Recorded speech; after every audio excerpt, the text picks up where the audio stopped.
Afternoon, guys. It's Corrupted And Turgo. with Ramen for the Soul. We're a few minutes late today. Normally we start 30 minutes earlier, but we decided to spice it up today, I guess. Like, that way y'all never know what time it really starts. Keep you on your toes. Yeah. Not Suspense. really, we just a little bit behind today. We ended up falling into a rabbit hole of why it's called 4K. Yeah, the pixels. It threw us That's off, legit. man. Threw us We were off. We had like, to figure it out. yeah, we were just like, why is it called 4K? Or why is it called 4K if it's not actually four times what's it called? So we fell into a little rabbit hole.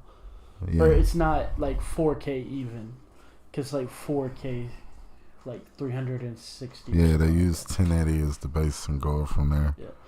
But so normally we say this at the end of the episode, but I guess I'm gonna start saying it at the start.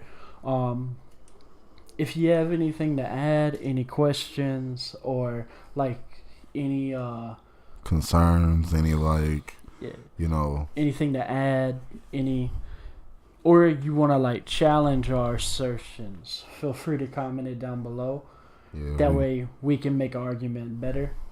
Yeah, it just kind of improves once we have input. We usually say it at the end, but figure say it at the beginning because it's probably best. So, yeah, that's what we're going to do. Yeah. So today we're on episode 176 to 200. Yep. And I'm going to be honest, these episodes felt, all the One Piece people are going to be mad at me, but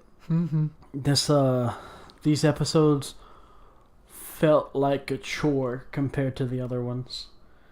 Just because, like, it takes 25 episodes for 3 episodes worth of stuff to happen.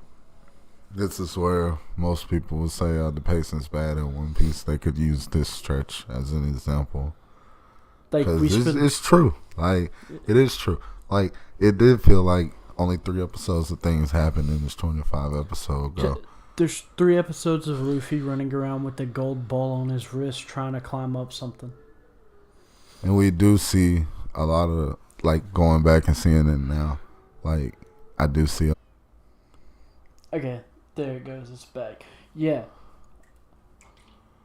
That is what I need to do today. I need to try my fix that I've, like, homebrewed in my head today. I gotta go buy, like, $200 worth of, what's it called? Ethernet cables today. And, like, $20 worth of command strips. Because I got a plan to get Ethernet in this room. Hey. But, what you were saying about Oda's cinematic edging. No, we see it as like a trend kind of going forward, just with the climax of what's about to happen being just stretched out. Because even with this, like, we'll get deep into it, but just how Luffy finished the nail was kind of stretched. But we get it, suspense and all of that. And it was one of the older things to do. Because my guess would be back in the older days before streaming was a thing, where it was weekly episodes only. They had to keep the audience entertained for some way, somehow. So they stretched the climaxes out. Like, some people do it better than others. I'll just say it, I never want to hear a One Piece person complain about a beam struggle again. You know what I mean? I feel that. So, like, this week's episode, plural, just starts with, like, a 4-way fight between Ohm, Zoro, and I can't remember Old God's name. Gonfall, that's it. The dude from Solemn Wiper. Judgment. The dude from Solemn Judgment. And Wiper. Gonfall, and Wiper. Every time they say his name, I just think Wiper, no wiping. Wiper, no wiping. That works for him too. First time we see him, all he's trying to do is wipe people from existence. Yeah, and he can't do Unalive people. And he can't do it. He's bad at his job.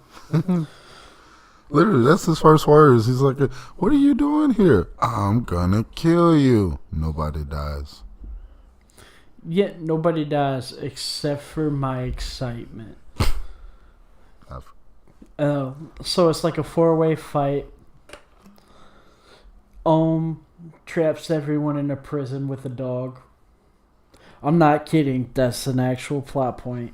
It turns out that the thing that makes special, besides having a really stupid name, is the fact that he trains dogs to walk and fight like humans.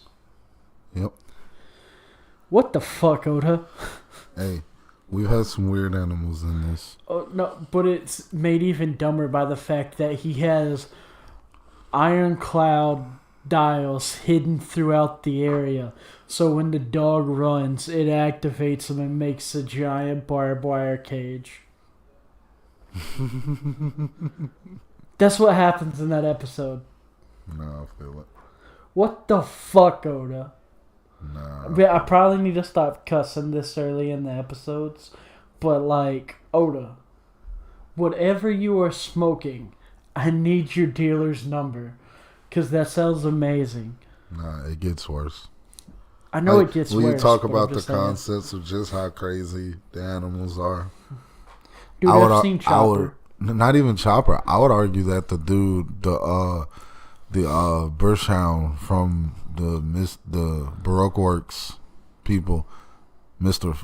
Ford, and them, that dog was weirder. Nah, bro, that makes sense. Don't say that. That makes sense. It had a good concept that we can get behind. No. Like, I could totally, like, technically, if you shove a fruit down a cannon's throat, it ate it, technically. And then you just, like, slide another cannonball in there to pulverize it, technically. So, but why a dog can't go beyond his limits and find himself in his own strength? He only gets the intelligence of a dog. So he's still fucking retarded. But he still has to go beyond his limits. But he's also like model Dachshund, and Dachshunds aren't that smart. By like human they're not standards, they're not particularly smart, like when compared to other dogs. Like let's go with like a Jack Russell. Like they're kind of smart. Jack Russell Terrier. Oh, okay. The little guys that can fight God. You know what I'm talking about? Like, if a bear shows up, they'll try to kill it. Those little guys. Like, that's a fucking devil fruit I want to see, dude. Well, I mean... Dog fruit model Jack Terrier, and it's just a short dude. Hold on, man. I might... Short dude. Might be one of the Vice Admirals. I don't know. That's... Because you know the Vice Admirals are all after animals. Even the admirals, you know. But they're probably not a Jack. It's just a joke about. But we're not there yet. We can though. I'm saying, like, what if it is a vice admiral? Because, that'd be cool. I don't know. Because they got Doberman. All suck. They have Doberman. They have who's Just show me model Cerberus. Oh, that's what I want. Yeah. I want mythical Zoan model Cerberus. It turns out that was Garp's fruit the whole time. But yeah. I ain't never seen that man swim. Yes. Yeah. It's because the water's afraid of him. That's his whole thing. He gets around the devil fruit restriction because the water's just afraid of him. Like it's afraid of Garp just beating its ass. Like... You're allowed to use hacks to get around water, like, what's his name, Ajiki? I think we run into him next week. Isn't that his name? Who? The Admiral? Aokiji? Aokiji, that's how you say it. The ice motherfucker. He gets around the water restriction on a fucking bike. And he just Icemans that shit. Yeah. Which is pretty lit, I'm not gonna lie. That's pretty clever, Oda. It's funny that he's just on like a little kid's bicycle. Yeah. This is the balance. Yeah. This type of stuff you get when you have an anime like One Piece that really want to cross all eras of anime. But also, the Sakazuki can do that shit too. He could do like a Kyogre and Groudon impression from Pokemon, you know? And just be like, shoot lava in a line wherever he wants to go. I wouldn't be surprised. He could just be like, and then make a bunch of like a bridge to nowhere. It's a thing he can do. Just saying. So, back to the actual episodes. To absolutely no one's surprise, Zoro wins the fight. Like, let's be real, we saw that coming. Like, Ohm was just like, you've activated my trap card. And Zoro was just like, yeah, wiretap. And if you don't play Yu-Gi-Oh, you won't get that joke. So I'm not going to apologize for making it. But he basically just countered the trap card and beat Ohm. And Il shows up, kills Wiper's, air quotes, girlfriend. Or air quotes around kills, too. Because that's how One Piece works. No one's allowed to stay dead. Ever. No one ever stays dead. Except for Gold Roger. Technically, no. But technically, yes. No. That motherfucker dead.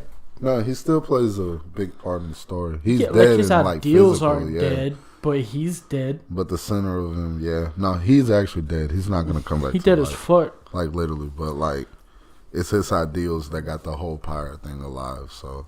And he references Well, if we want to be too technical, it was Joy Boy's ideal that got the entire thing started. We didn't know about Joy Boy till, what, Alabasta?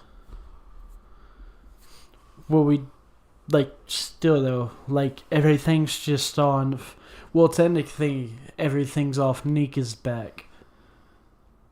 And we'll talk about that in a minute, because there's some interesting points through the story. What's it called? Gets clapped, and Nell shows up, and Nell's just like, all you guys are part of my survival game, ha ha ha. And he sounds like a even gayer version of Kinjaku from JJK. like where Ghetto fully takes over. If you've seen JJK, you know what I'm talking about. And or if you read it.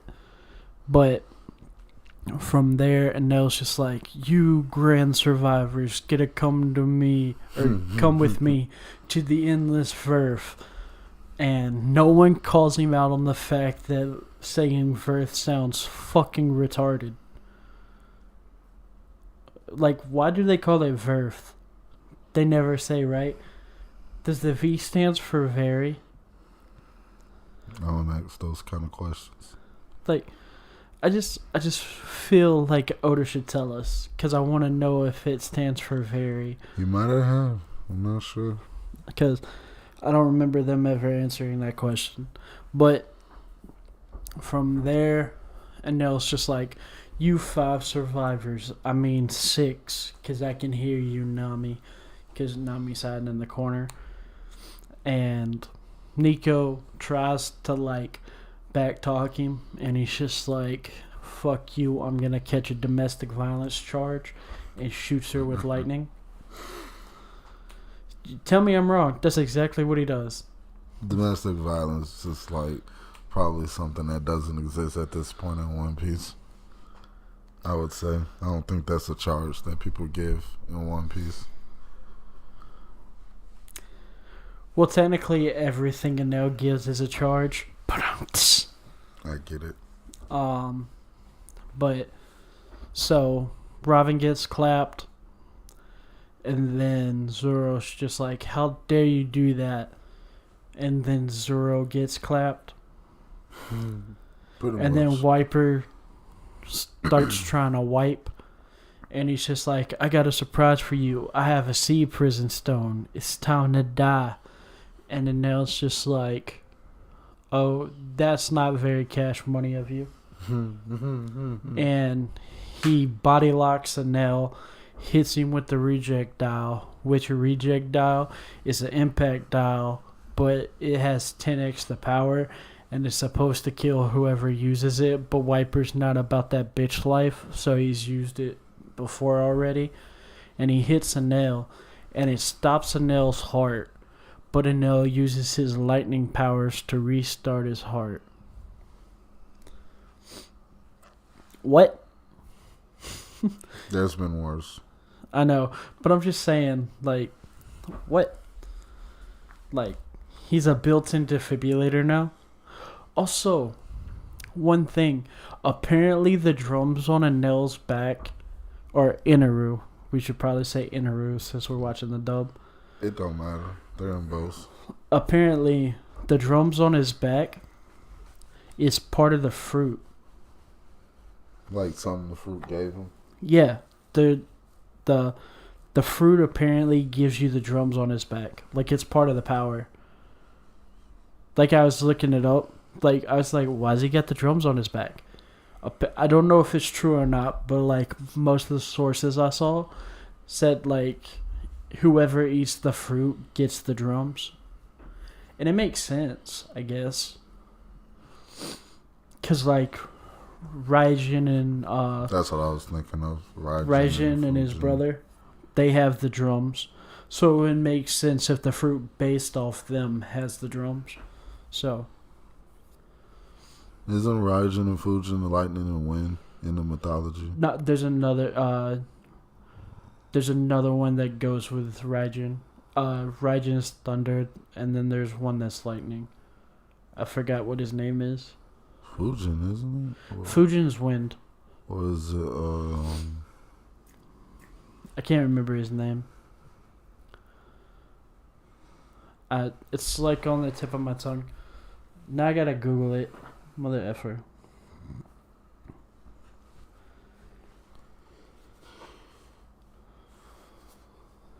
Darn. Because if it's based off of them, and that if Raijin is really what it's based off of, then that has to be a wind counter or even an earth counter. But the wind counter, I think, what I'm thinking about Dragon, but he ain't got those drums unless he can activate it, turn them on and off. Yeah, Fujin is his brother, but I'm trying to remember. Weird. I don't remember. I'm not worried about it anymore. But Raijin does have yeah, those drum type things on his back. Yeah. With the Tomei on it. Yeah. But Anel's just like, you did a good job, Wiper. Good job. If you stop trying to kill me, I'd let you come with me. But since you won't, I'm gonna leave you there to die. And Wiper's just like, this is lame. Luffy's still trapped in the giant snake. And the giant snake has plot relevance. And that plot relevance is keeping Luffy out the fight for 9 episodes. Because Luffy would have won the fight instantly. Because the only reason the fight takes forever is because of where the fight takes place. Yeah, like at the point in which Luffy meets Enel, pretty much. Yeah, because if they don't fight on the ship, Enel instantly loses. Yeah, like if Luffy was there in the fight with Robin, Zoro, Wiper, and Gonfall, that addition of those 4 probably been too much for Enel. He probably would have had to take them out, like almost instantly. Well, what's it called? Like Luffy is too much for him just at base. Yeah, exactly. But also, like, we'll skip a little bit, and Luffy finally escapes the snake. Yeah. And Enel takes Nami to the ship. He built a big golden Hindu shrine to himself. The Maximus. It's got another name in it too. It's like Maximus something. But I didn't care enough. Yeah, I wasn't trying to go that far. I know Luffy's gonna win this fight, so I don't care about the name. The way I ain't gonna lie, the way his mantra worked was kind of crazy. Like, to think that he could get hit by ricocheting fist. It was kind of I get it, but you didn't expect them coming because you look in front at a dude, so it's not you're not. But also remember, they don't. Their mantra doesn't work like normal hockey. Yeah. They hear. Yeah, they can hear. So it would make sense that the ricochets he wouldn't be able to tell because he hears all of it. Yeah, it's all. So he can't pinpoint the specific one. Yeah. So and that made a lot of sense to me. Yeah, it's just like it makes sense, but it's like you could have got it somewhere else.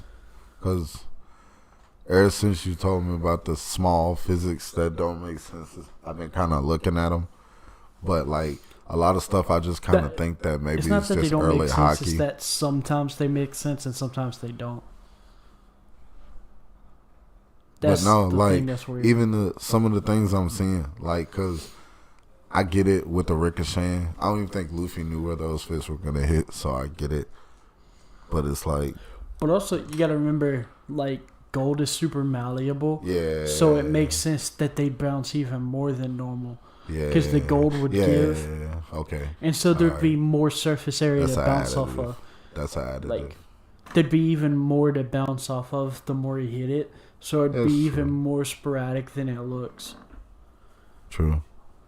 And then another thing that. And also, remember, he made his limbs super long when he did it. Yeah. He did Gum Gum Octopus and made his limbs like way longer than normal, so they could bounce further. But another thing I noticed was how Anaru pretty much like it was the same kind of. I started thinking about Bellamy again when I heard Anaru talk to Luffy through all that stuff. Like, just not how Bellamy was more nihilistic, but Anaru is more. What's the word for it? What's it called? Inaru's attitude is a type of nihilism. Yeah. Because it's just like. A different form, like, nonetheless, though, right? Than what Bellamy had. Yeah, it's just so his thing was like there has to be like an ultimate being, and it might as well be me or life's not worth living. Because like when Luffy doesn't hurt this man, Luffy beats the brakes off this man. Of him, yeah. Like he's laying on the ground coughing up blood, like Enel is effed up. Yeah. Because Luffy doesn't even need Haki to hit him. Because he can't turn into lightning when Luffy strikes him. Yeah. So, like he beats the brake. Like, he lands like a 45 hit combo on the man when he uses the bouncing fireworks. Boy hit an ultra combo. Yeah, he friggin' like... Ultra. He hits me like 45 times. Like, everywhere. He probably groin strikes him a couple times. And it shows, like, everywhere he hit, like, leaves an indentation while he does it. Just like Bellamy's face. Yeah. So it's like... It's pretty hard. It looked like All Might's Ultra Attack from friggin' My Hero 2. The fighting game. Yeah. Where you get, like, a 150 hit combo. Yeah. That's what that John looked like. But, like... The Enel's or Inaru's flavor of nihilism would be like I might as well be God if I'm stronger than everyone else. And since I'm God, I get to choose who lives or dies. But you learn in this set of episodes that they just call whoever's in charge God. Yeah. That's just what the Sky people do. Yeah, they just appoint ultimate authority to whoever's in charge. It goes even further for Anaru then, Because him seeing Gunfall in that position and the Sky people calling him gods, like, nah. Remember, he didn't even see it. He's from a different sky place. Yeah, he's from a whole different sky island. Imagine, like, what would have happened to his ego if he never found that devil fruit. Or do you think the devil fruit gave him the ego? Could. Because he had mantra a long time ago. Okay. Like, he would have had mantra before. Like, his island would have taught him how to use mantra a long time ago. Yeah. So the question is, would he have tried anything without the Guru? He probably would have had some kind of aspirations or some kind of ambitions. I could see that. Yeah, he wants endless Firth, but plot twist is the endless Firth is just the moon.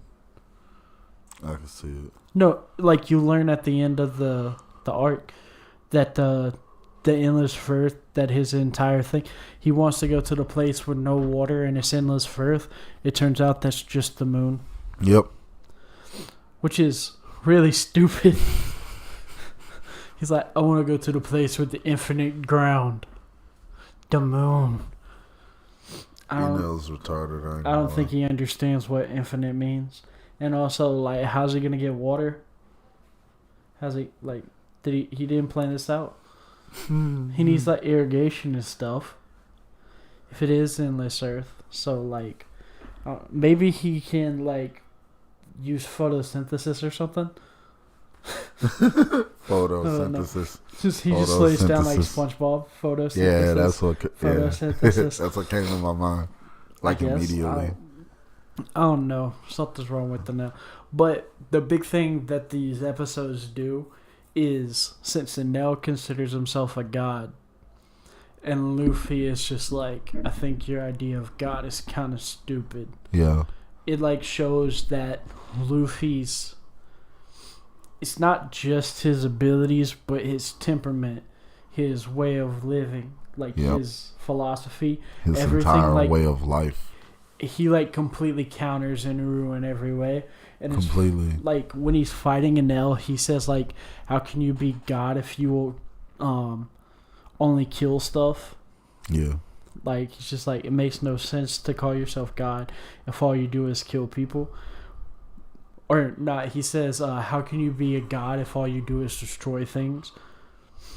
And that's like, Luffy's, like, Luffy might break stuff, but he doesn't do it to break it. Yeah. Enel just does it to do it. But yeah. Like, Enel just does it to show that he has the power to do it. And it's funny, like, we don't know it now. Or at the time, you don't know it. But while it's happening, it actually is a god versus a god. Yeah. Like, watching it with, like, with future sight. With future sight. Yeah, spoiler knowledge. It's a god versus a god. Well, it's a guy pretending to be a guy versus a god pretending to be a human. Yeah. If you think about it. Yeah. Because, like... And even then, like, when you really think about it in the grand scheme, we wouldn't be calling Luffy the Ubermensch if he didn't have these kind of fights with these kind of people in his story. Like, it's good because it kind of paints it in a better place, since the Uberman is supposed to be the person whose ideal is supposed to exist after God, right? Yeah. It's the person that creates the new system after the absence of God. Yeah. So, in the Skypia's case, that's their God that they're new. And, of course, we would say that the idea of God is bad. Like, Luffy thinks this idea... The thing about their God is they don't worship their God because their God is good. Right. They worship their God because they don't want to get smoked. Yeah. Also, by the way, why is that the past tense of smite? Smitten? No, smote. Smote. I'm not lying. That's the past tense of smite. Damn. Smitten is something else. Really? Yeah. Oh. It's a completely different word. I would have liked smitten. It's like when you're smitten with someone, has nothing to do with smite. Oh, wow. Yeah, it's smote. Smote. Oh, and if it's used in a certain way, it's smoted. Like, I don't want to be smoted. Or don't smite me.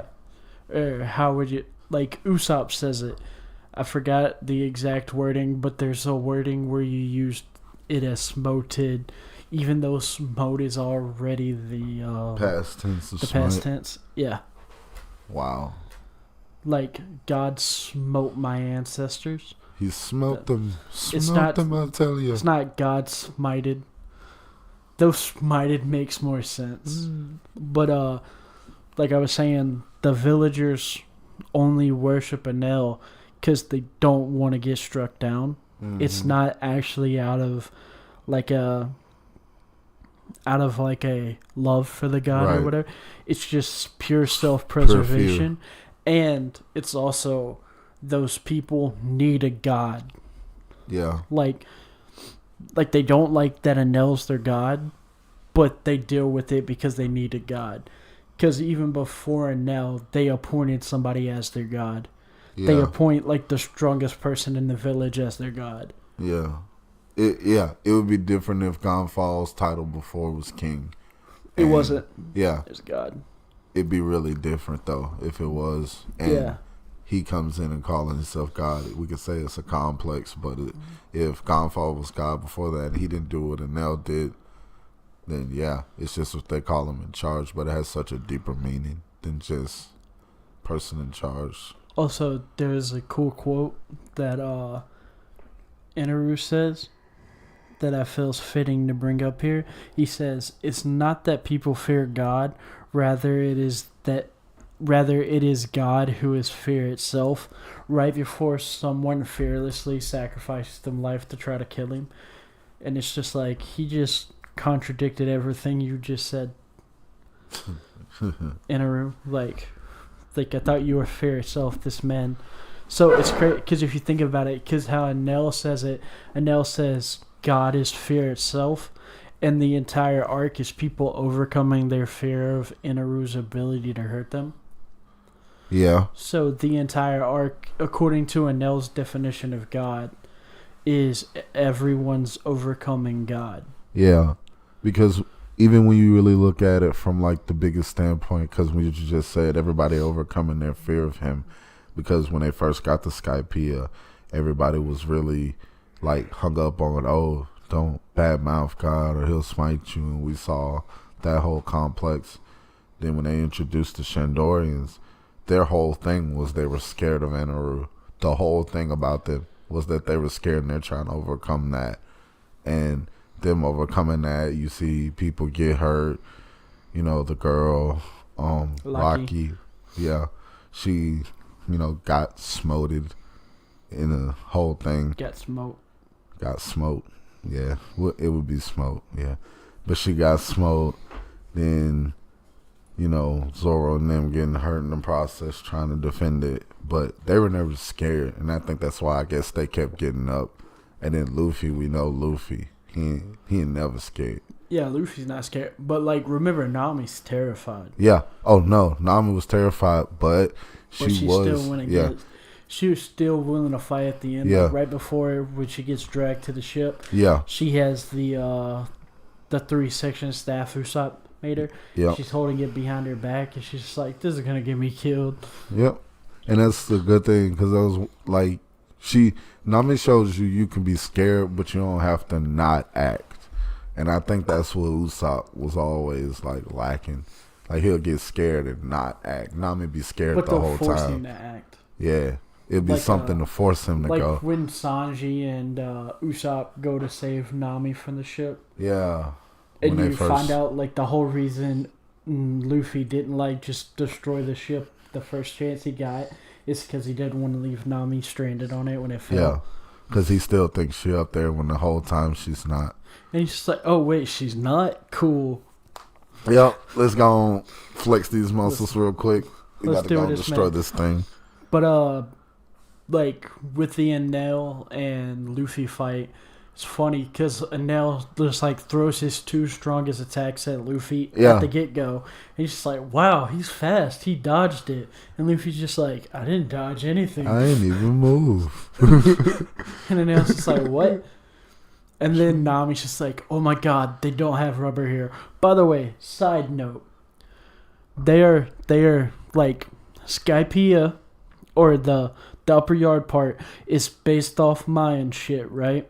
Off Mayan?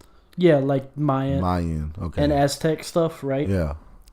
How the fuck they not know what rubber is? Rubber, like back in the day, yeah, that was back in the early 1900s, you got it from a fucking tree in the rainforest, right? Like, there's a reason that Henry Ford or the Ford company tried to start a freaking rubber harvesting thing in Brazil. Maybe that's a joke. So, but they never heard of rubber before. Maybe that's a joke. And he's lived in the jungle for 6 years, and nobody in Skypiea, nor do the Shandorians, know who rubber is. And it makes it even funnier because they worship a rubber god. Yeah. Because the Shandorians worship the 4 Albathian gods that we know about. The god of the sun, the god of the rain, the god of the earth, the god of the forest. Yep. So Yep. So it's just like, wait. No, it's funny. That's a good joke though. Like, how's none of them know anything about rubber? That's a good joke. Making Sky Island the epicenter of the plot of the Aztec civilization when they thrived off rubber, and just make them not know rubber. That's pretty funny. Well, it's not that they thrived off rubber. It's just that the tree that in the early 1900s they used to make rubber was found in rainforests. Yeah. And they're in the middle of a rainforest. Yeah. Oh, and they never ran into rubber. I think it's funny. Also, they have like legitimate engineers, but they've never had rubber. I'm just saying, like, there's no gaskets in like wave runners and boats and stuff like that. Like anything with an engine, they just don't have gaskets. No rubber. That's what makes them so. That's why they have so many children. Goddamn, son. No rubbers. Okay, I had to make that joke. But, like, what the heck, bro? And then he sees a rubber man for the first time. And I love that he's just like, well, I gotta find his weakness. And he's like, wait a minute, is slashing your weakness? And Luffy's just like, yup. And Nami gets mad at him. He's like, why'd you tell him your weakness? And Luffy's just like, eh? And it's just like, Luffy doesn't care if the enemy knows his weakness or not. Because he already believes he's going to beat him. Like, that doesn't matter. He's just like, he's going to find it out anyway. Yeah, like, pretty much. Like, why does it matter? Like, what's the big deal, Nami? He probably would have guessed anyway. But also, the slashing attacks shouldn't work as well against Luffy as they do. Because how slashing something works is proper edge alignment. And with rubber, it would be hard to get... Like, if his body is completely rubber, getting proper edge alignment would be hard. Even the trident he's using is more like a puncture weapon than a slash weapon. Yeah, like, puncture being good against Luffy makes sense, but not, like, trying to cut Luffy. That really doesn't make sense. I think that was probably something that probably got lost in translation. Yeah, because, like, puncturing Luffy makes sense because we've seen, like, spikes mess him up. Yeah. Like, back to Dawn really Creek. Bad, like, yeah. Spikes work just fine. Yep. But, like, a sword, like, if you swing at a piece of rubber, like, it can go flex the blade slightly, so you'll never get the hit that you want. Especially, like, when you're Luffy and your skin's super tough. Like, everything about you super tough. Yeah, it's true. That's very true. It's just a thing that... But the fight with the Nell shows that Luffy is, like, he has almost perfectly designed to be an answer to the idea of God. Yeah, like, I could see that being a good metaphor for that. Because, like, or another way to say it, he is almost custom made to deal with the fallout of God leaving. Or, like, getting rid of God. Because, like, they basically cast out God. Because they learned that all he wants to do is destroy all their stuff. Yep. Steal all their gold. And nope out. Yep. Like a real pirate. Yep. Like a real pirate, not a god. That could be another deeper reason why Luffy didn't respect him for real. Because he over there calling himself a god, but doing things the worst pirates he's encountered are doing. Also, Luffy doesn't believe in a god. Well, yeah. And he also tells him, like you think that just because you're stronger than these people, that you have the right to do whatever you want to the people. He's just like you have all this power and you just use it to hurt these people.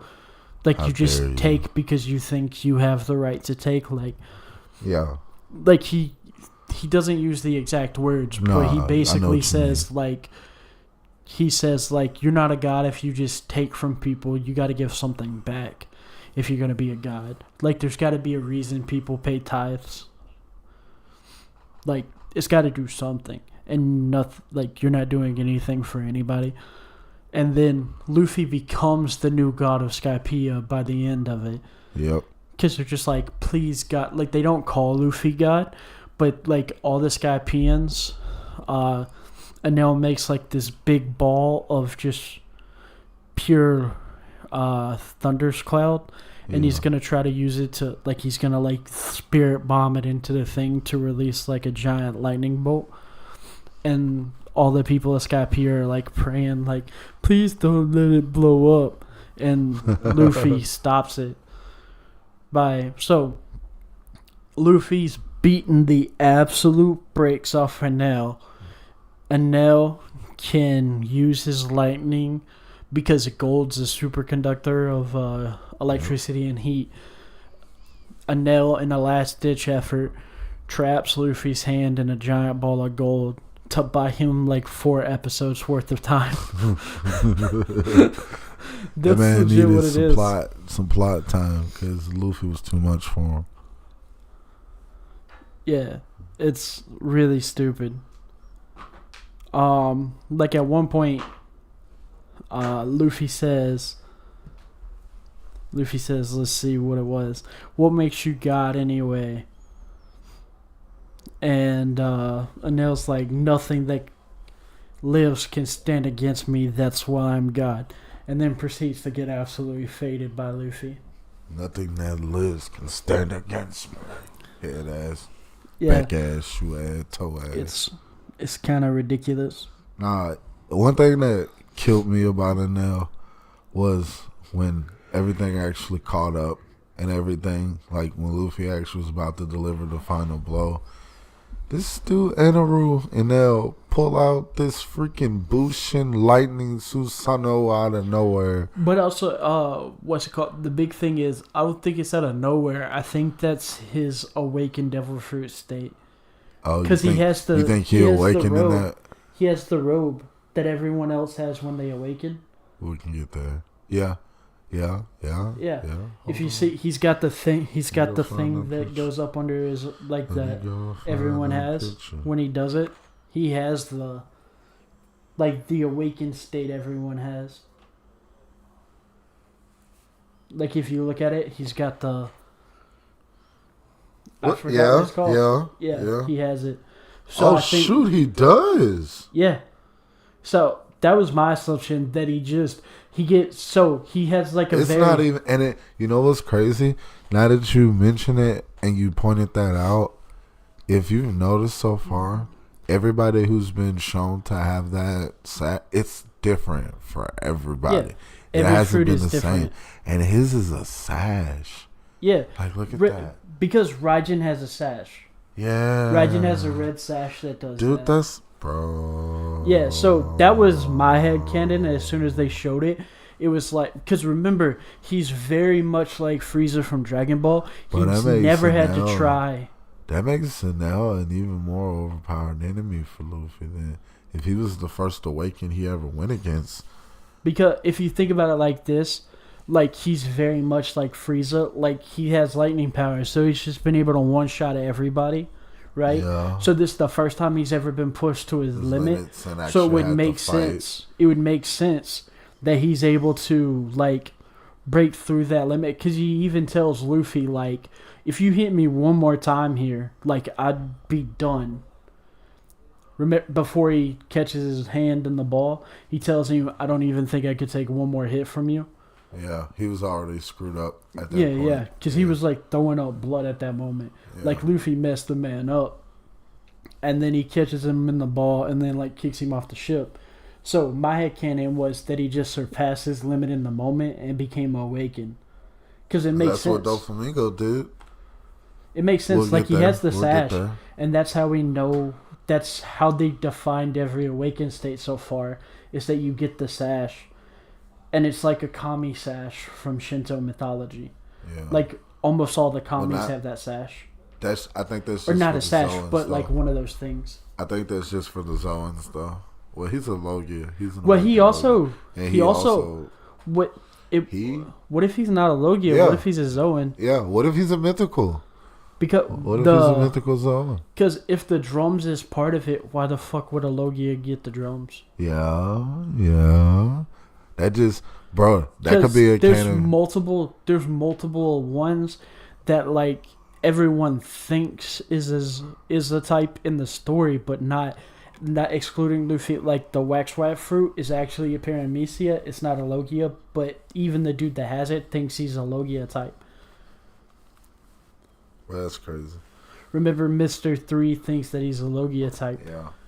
But that just gives any more canon for Enel to come back in the story. Yeah. Because with Mythical Zones being like a late game additive, like we just got Mythical Zones. If Enel comes back and it's shown he has a Mythical Zone, but that would be wild to me.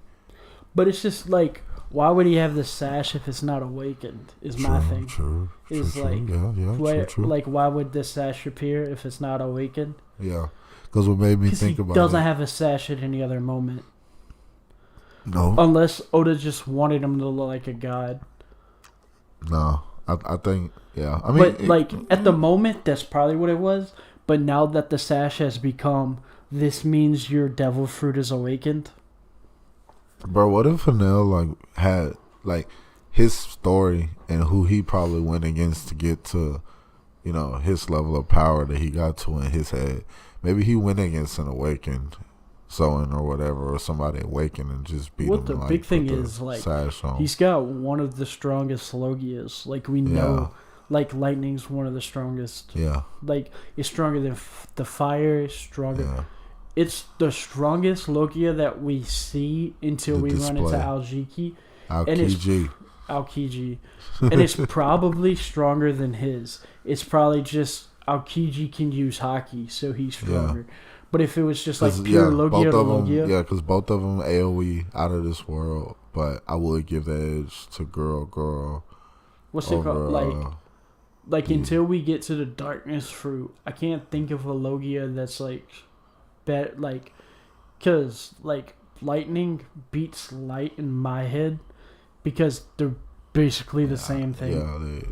Yeah, it's just use. That would be different. Well, lightning, you can use it as fire at the same time. Enel uses it like that. Yeah. He's with the heating up stuff. Yeah, and he can use it to shape things too because he has. And then he can use Haki to echolocate people's the electrical signals of their brains and heart. So if he mastered Haki, it'd be crazy because he'd be able to sonar people across the whole planet probably. He'd probably have observation. Because he can do an entire island without even knowing that it's Haki. Just thinking that he's... Because the whole thing is, the other reason he thinks he's God is because the lightning fruit makes his mantra so good. Because he's just nobody else's mantra's on my level. So that must mean I'm God. Hey, after that, I definitely want Anaru to come back in the story. After that, I definitely do. It's just one of those things, why give him sash? Yeah. Because, I'm trying to think, who all awakened devil fruit have we seen? And also, the reason that Doflamingo might not have had a sash for his awakening, he's already wearing one, technically. like his coat would probably like clash with having a sash of something, or his coat could be his sash. Katakuri would be another one. I thought Katakuri had a stash. Or is that just, he has like a scarf or some shit, doesn't he? Scarf. Yeah. Probably might be the same thing. Yeah. Might be. But both of those guys are confirmed Parametheus, though. Versus, like, well, Enel confirmed himself a Logia, so I don't think it matters. But also, like, confirming yourself as one doesn't make... Because, like, Mr. 3 thinks that he's a Logia type, or said, like, he's a Logia type at one point. But he's not. He's actually a Parametheus. Well, technically, Mr. 3 doesn't say it. It's the other members think he is a Logia type. Yeah. And it makes sense that he would... Because you see how he does it? How he makes it is like his body part becomes it. Yeah. So it makes him seem like a Logia. It's kind of like but he's the same actually thing with Katakuri. Sort of, kind of. What is Katakuri's fruit again? Mochi. And he does it, the way he does it is that his observation haki is so crazy that he see where the hits are coming before they come. So he just moves the space out of the way or whatever before it gets there. That's like his whole MO. And he's a Parametheus, says he's a Parametheus, but says his observation haki so good that he acts like a Logia. Okay. Well, like, that's the thing, like, why give him sash if he not awakened? That's my whole thing is, like, also the sash is made out of lightning. Yeah. So, like, in my head, it makes sense. But we don't... What's it called? Has anyone with a Logia awakened there? Not that they've said explicitly. Yeah, because I don't think either the admirals are stated to be awakened. Nope.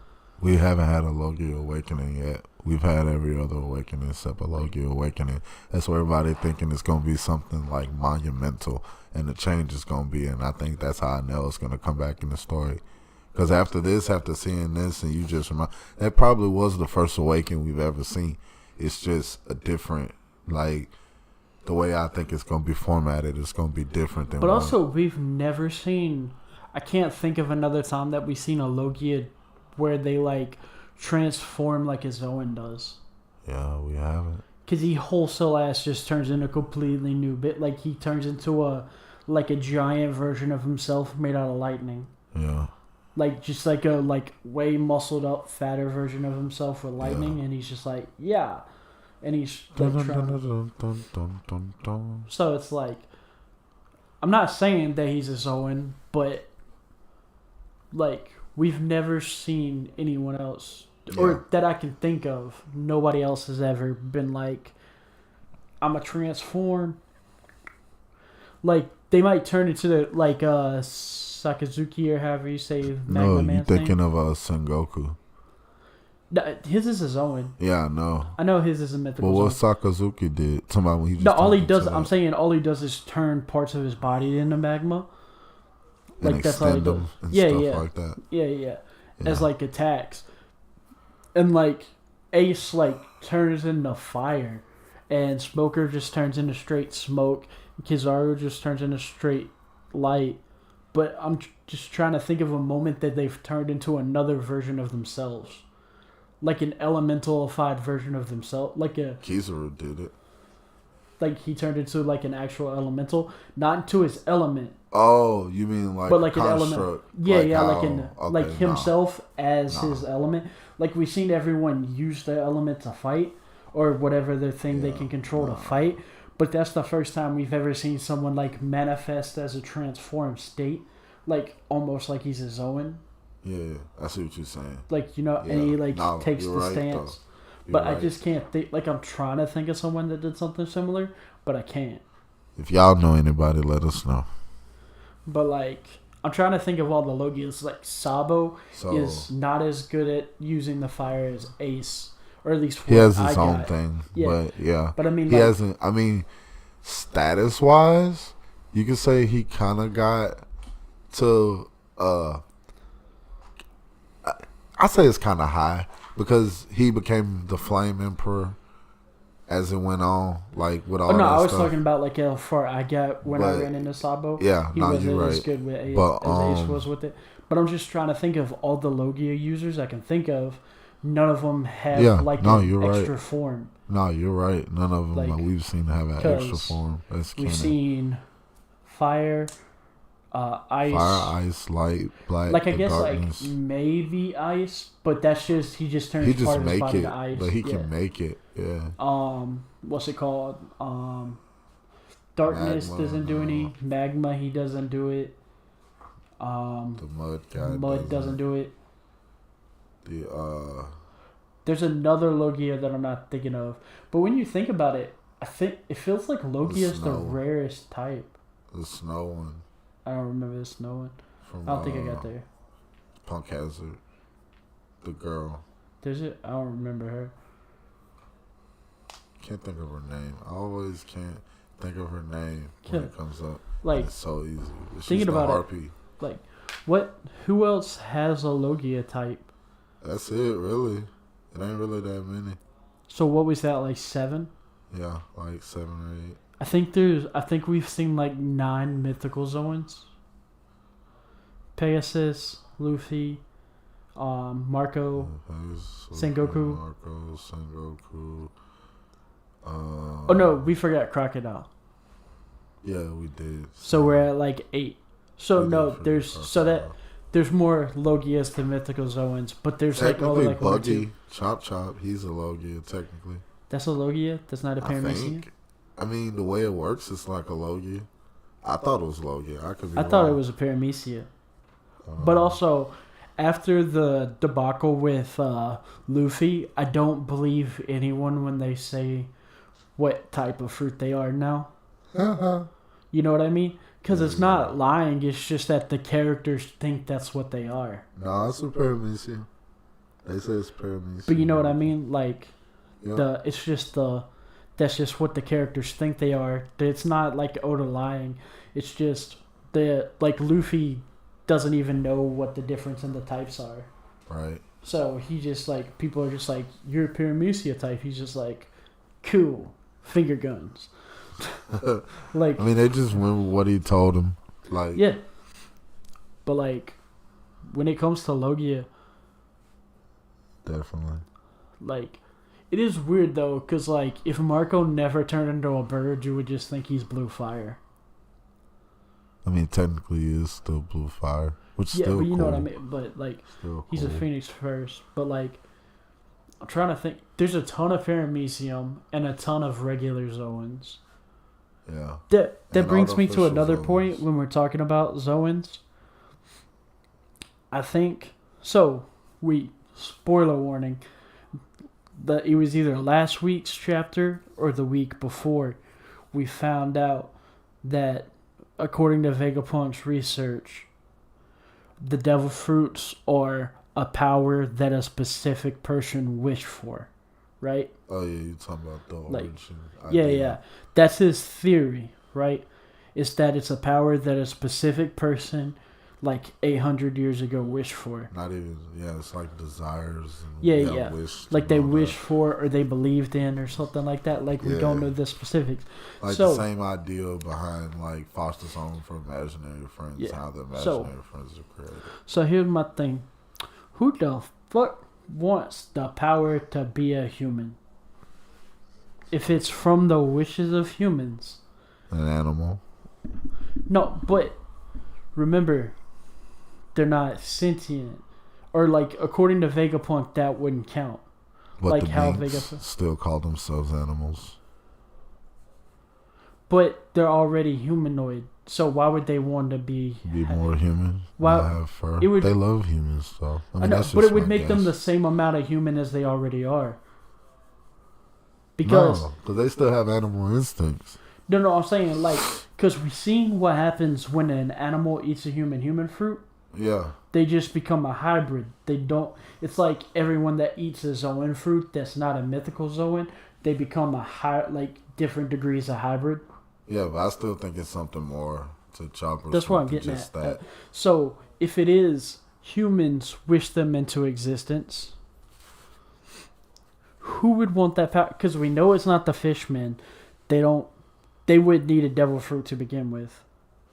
You know what I mean? Like, they don't want to be human. But They like it's being not the fishmen. idea that they wish for devil fruits. It's that this was a wish and it became a devil fruit. No. I looked up the exact wording of what he said. It's that it's the desires for a power of people. Yeah. So they wish for the particular type of devil fruit. But no, that's It's like his theory. saying that they had this power and wished for it to be a devil fruit. That's not the case. No. It's like they wish for the power to have control it. lightning. Yeah. Or, to and have so it, it made and the it rumble manifested rumble into a devil fruit. So my thing is, but who would wish to have the powers of a human? But the fishman could, like some of them could. It's not like they wish to have the power of a human, but they wish to be more like a human, because Shirahoshi wasn't the only one that wanted to go to the surface. No, but you gotta remember, it's like 800 years ago when it was on the surface. No, but a lot of fishmen never been through the surface. And it's not just 800 years ago. That's like cultivating through the years. No, like, but that's what I get. Like, the odds of someone wishing it are lower is what I'm getting at. So I don't think the human fruit is a human fruit. No, of course. Like, even with what you just said, like, still contradicts on what Chopper does. He's not just a hybrid. He does more than just a hybrid. But it's not just that. So he's more animal than human. Yeah, but like that's understandable. He doesn't have like a true reindeer form anymore. Like, he has a more reindeer form. Yeah. But he's still not like, he can't take the form that he had before he ate the fruit. Yeah. Just like Luffy can't take the non-rubberized form that he had before he ate the fruit. Yeah. So my theory is that Chopper's fruit is actually one of the other three gods. Whichever one is the one that likes medicine. Probably the earth. I would assume it's the rain. Would be the rain one would make the most. The rain of the forest would make the most sense to me. Hold on. Water. Earth, forest. There's the three that's left. No, sky. They already have those references in there. The water, the earth, and sky. Because Sanji's supposed to be the sky. Jinbei is supposed to be water. And Zoro's supposed to be But there's a forest god also. That's Luffy. Dawn is supposed to be the sun. I know there's a sun god. Like, the Shandorians worship an earth god. That's just the closest thing that a rain I'm god, coming with. A sun god, and a forest god. I think his is the forest god fruit. Because... Okay. Yeah. Because here's another thing. In Norse mythology, there is a god that looks like a reindeer that lives in the forest. You talking about...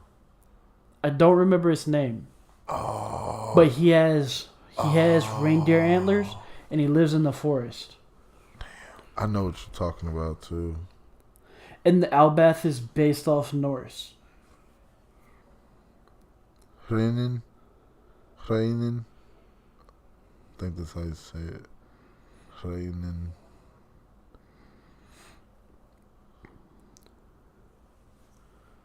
Anyway, we'll get to it. Oh, what's it called? That is... His name is Cernunos. Oh, CERN. CERN. What was CERN? I didn't know CERN was Norse. He's Celtic and Norse. Yeah, I thought he was just Celtic. But there's also... It could also be Heimdall, theoretically. Well. But, what's it called?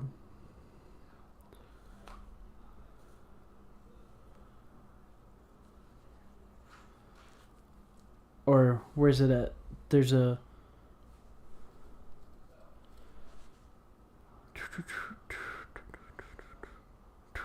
I gotta find Norse god.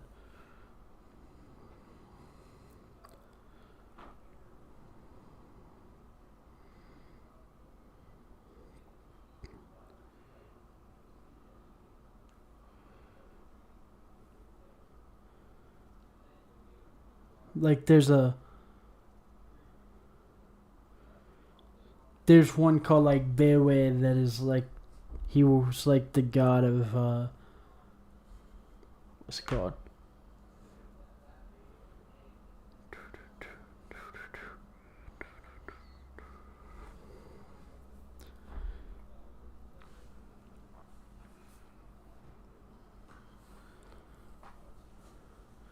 But also, oh, dude, this theory goes hard as fuck. He could be the rain. He could be the rain god, and that would let him be based off Freya's brother. Yeah. Because like one of his animal, it's like a boar and a reindeer, or like one of his, yeah. Yulin Basti. Oh, and what's it called? Freyr will be killed by Surtur with fire in Ragnarok. Elbaf is the next arc, so And get a lot of these theories up and out for Elbaf. We could be up there. it's called. But Frey, he's the main fertility. Freyr is the main fertility god in Norse mythology. His connection is with harvest, sun, rain, virility, weddings, and rule over wealth. And his twin sister, Freya. I'm trying.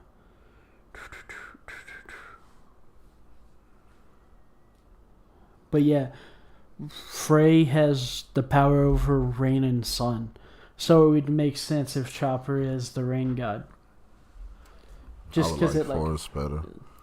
I would the too. fact he's a but doctor. Freyr also lives in the forest, so and protects a tree. Like the reference, yeah. If they could just go with that, but if we gonna go God and they gonna reference. But also, it makes gods, sense not to make the main Albathian god Odin, because Odin was like a massive piece of shit.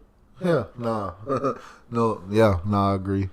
Like the question is like, who's worse, Zeus the raper, or Odin the guy that just killed everyone and raped a few people? So it's like, who's the worst? Like, they're pretty equally shitty. Yeah. So like, obviously, like you might want some of the aspects, but you don't want to use him.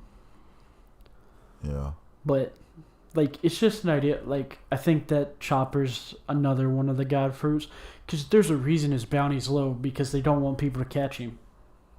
That could be true as well. I wouldn't be surprised if they knew about Luffy and went to those links to hide that stuff from Luffy, that if they didn't do their homework on the rest of his crew.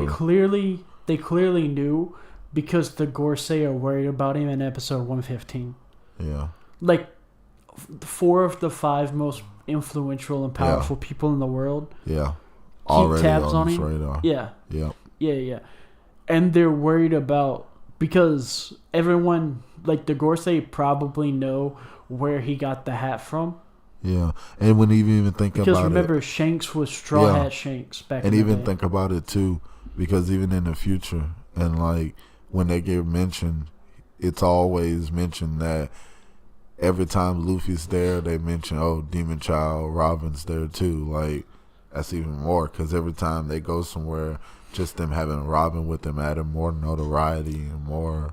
Also, the end of this arc adds even more credence that I completely forgot about with my theory about what the One Piece is. Yeah. Because the stuff with Roger, where he literally writes in the same language as the poneglyph next to the poneglyph in Scapia. You have your future sight, who wrote that. He says, because it wasn't Roger that wrote that, somebody wrote it for him. Yeah, but you get what I mean. Like, he has someone that can read the poneglyphs. Yeah, he does. And he says, I made it here and will guide this passage all the way to the end of the earth. Yep. And we know what the end of the earth is. It's Rafto. Yep. That's the last island in the Grand Line. That's the end of the earth. So he's saying, so Robin finds out that it's all the poneglyphs that don't tell you where a poneglyph is a story, or not necessarily a story. It's all a thing put together. Like, we learn it's a letter in Fishman Island, but at this point we don't know it's a letter, because part of it is Joy Boy's letter to Shirahoshi's like great grandmother. Yeah, like 1,000 greats. Well, no, it's only like 12 greats. Because 800 years. They probably less than that because they probably live longer. Yeah, the fish people, especially like if you're like Poseidon, but also Skypiea mentions the Skypiea one talks about Poseidon, but it just leads credence to that the it's proof that the people that created the world government used the three weapons to do something. Yeah, they didn't. Yeah, we've mentioned that. And then, yeah, so, like, I don't think my theory is 100% correct anymore, but I think it's almost 100% correct now. Because, like, I don't know if they, if it's going to be the devil fruit tree anymore, or, like, the thing that the devil fruits originated from. But I'm convinced it's like a poneglyph that Nika has to be at. Something like that. Because that could be why, like, Roger and his crew laugh. It could be like, hey, boss. Like, his guy that can read the poneglyph could be like, hey, boss. He mentioned Joy Boy while he was there laughing, so it's definitely something to do with Joy Boy. So he could be like, we actually need the power of Nika to do the rest of this. And then he could be laughing because, like, his voyage was for nothing. Or not for nothing, but it could be like a last FU from the world government. Yeah. So, like, it adds credence to my theory. You know, the theory right now, after the last chapter, is why did Roger and them know what happened and didn't do anything? Because odds are it's because they couldn't. Yeah. Because Roger doesn't do anything like a normal pirate. He does everything like Luffy does. Like, he doesn't do it because for, like, fame and power. He does it because it's fun. Yep. So, like, odds are he couldn't do anything. And also, they showed off Emu. And Emu's silhouette is Vivi's silhouette. Mm-hmm. So... They've already explained. Yeah. But they showed it off, like, last week, I think. Or it was this week's chapter. I can't remember. You talking chapter or in... Because we've had Emu's silhouette for a long time now. No. Like, the actual... Not just silhouette, but, like, it's like Emu's just a silhouette all the time. Yeah. Yeah. They reveal it yet that it's silhouette all the time, but... There's a picture from, like, it's either this chapter or last week's chapter... And it's just like Emu standing in a room. And it's like just a completely blacked out person. But it's Vivi's silhouette. Implying that he has something to do with the Vivi's great grandmother that disappeared. They already know that. They already mentioned all of that. But we don't know why she disappeared. Connection. We don't know why, but we know they're connected already. But it makes sense that Alabasta would be the more important country. Because it mentions the most dangerous weapon. Yeah. And, like, it's the people, or the king of, / queen of Alabasta's job to protect it. Or at least they imply Pluton is, like, the most dangerous weapon. It would make sense that the one that's named after the god of the underworld is the most dangerous weapon. You know? Like, it's the only one they tried to make it counter to, so... Yeah. But, like, Poseidon is just the ability to control Sea King. Sure, that's strong, but it's not. We still don't know, like, the extent of how crazy the Sea Kings can get. Yeah, but you know, like, it's strong, but it's not on par with Jupiter, like the big ass laser in the sky, or Uranus. My bad. It's not on par with the big ass laser in the sky. That's true. So it's like, what you supposed to do with that? So I would imagine Pluton is like Pluton, since it's named after God of the Dead or God of the Underworld. It has to like do something that like takes you to the underworld, because like the other ones do something with what they're named after. Like one of them controls sea creatures. Poseidon had the power to control sea creatures. Uranus is a giant sky laser. Uranus is the god of the sky. Like the god of the cosmos, actually. The theory is that it's a mole. It's what? Like a mole. Like a real, actual mole. I'm gonna be 100% real. That's fucking stupid. Yeah. Why is that the theory? Earth God. What? Like Earth, when they went, the same theory with saying like underworld and something that burrows. Or, now, if the theory is that, what if there's 4 ancient weapons, right? That would be good. And there's not 3, and they're actually the gods' devil fruits.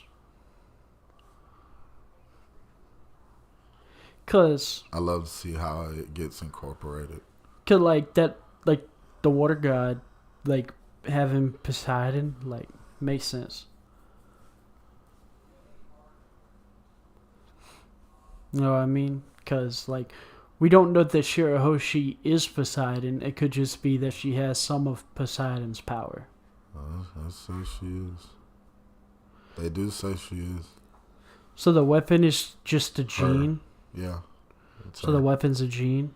Yeah. I thought it was just that she had the power of Poseidon, not that she actually is Poseidon. No, she actually is the weapon. Okay, so it's a gene that's the weapon? Yeah. Someone who's born becomes the weapon. Like one of the mermaids, I think it's like one every like 400 years or something. So, if that's the case with that, then it would make sense that the...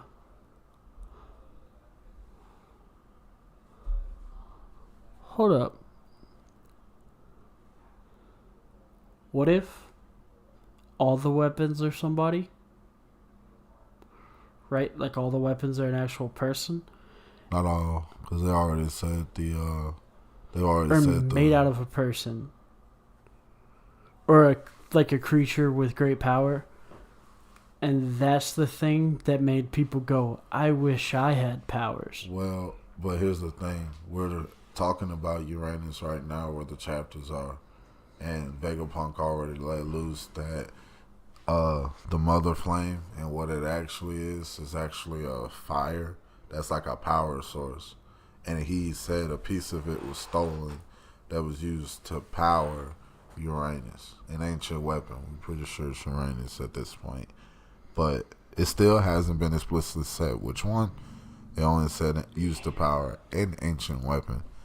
But a piece of it was stolen to power it. So that's canon in the story already. So I'm just trying thinking, to see. Like, yeah, so how would we pivot off of that? Like, no, so the question is, like, why would people, for a lack of a better term, pray for almost godlike powers, right?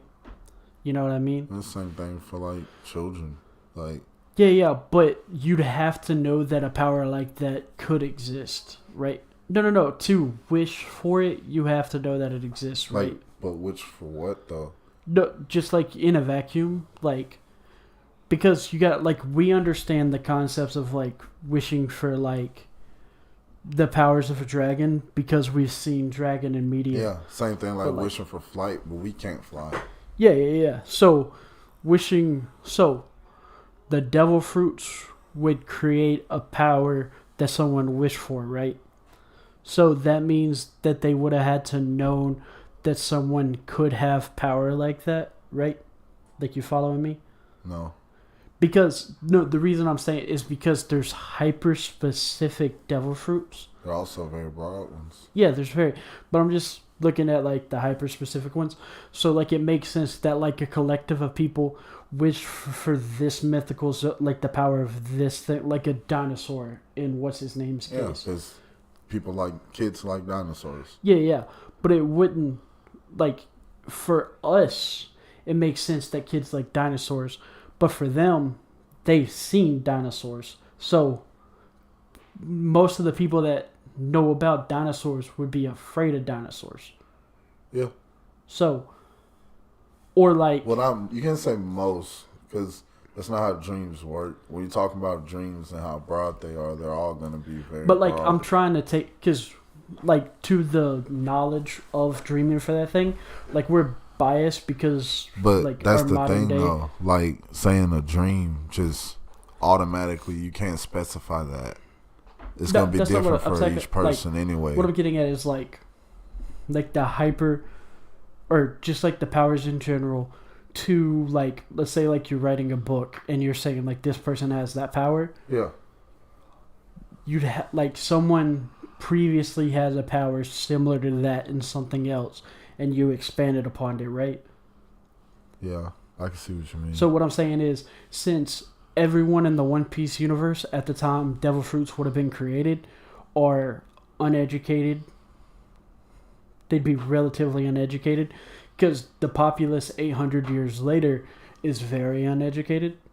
Like, they might be able to read, but they don't know what's going on in the world. Wait, who's more educated? Because right where we at, 800 years ago, they're saying they were more advanced. Yeah, but I'm saying, like, so I'm talking about, like, take that. When I'm saying educated, I don't mean the ability to read. I mean, like, what's going on. Yeah. So take that and do exactly that, because if they were more advanced 800 years ago and now they're not so advanced, that means the scape shrunk. It didn't expand. But here's my thing. If they were more educated, then it leads me to believe that the devil fruits came before that moment, either came at the moment that people got less educated, or before they got more educated, since some of the fruits are literally the powers of a god, like an actual god that people believed in. Yeah.